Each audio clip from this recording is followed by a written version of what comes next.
परिवार है और परिवार में जब इस प्रकार का कोई बड़ा कार्यक्रम होता है, फंक्शन होता है, शादी होती है, तो ऐसे विषय हुआ ही करते हैं।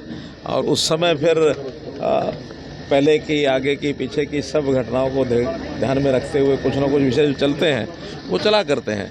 अब उसी विषय को लेकर के आज हमारी जो बातचीत हुई है, रेणुबाला जी भी चूँकि चुनाव के अंदर ये आगे आने की इनकी भी इच्छा है, पार्टी भी चाहती रही है, और हमारे ब्रिज जी तो है ही है कि सारे काम में कुल मिलाकर के जितना भी काम, चाहे वो कॉर्पोरेशन में पहले रहा है, चाहे मेरे चुनाव में, चाहे विधानसभा का चुनाव था, फिर लोकसभा का चुनाव था, एक प्रमुख भूमिका ब्रिज गुप्ता जी की भी रही है। कुल मिलाकर के सारी बातचीत हुई है। तो भी ये अकेले नहीं हैं, इनके साथ बहुत बड़ी टीम है, इनके समर्थक हैं, कार्यकर्ता हैं, सब हैं। तो इन्होंने जो कि पहले से कार्यक्रम बुलाया हुआ है, 10 तारीख को एक कार्यक्रम इन्होंने परसों का रखा हुआ है। तो 10 तारीख को परसों कार्यकर्ताओं के बीच ही बैठेंगे और जो भी इनके मन का विचार होगा उनके साथ साझा करेंगे।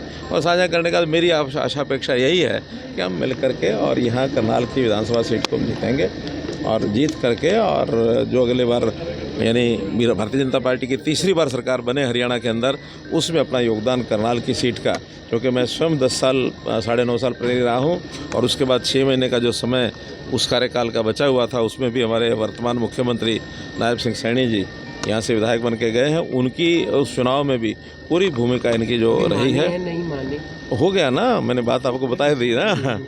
अब उस सारे विषय में परसों 10 तारीख को अपने कार्यकर्ताओं, सहयोगियों को, साथियों को बुला करके, कांग्रेस और दावेदार माने जा रहे थे, सर्वे में भी ऊपर थे, इसके बावजूद भी टिकट कटा, रोज मैं भी यही कह रहा हूँ।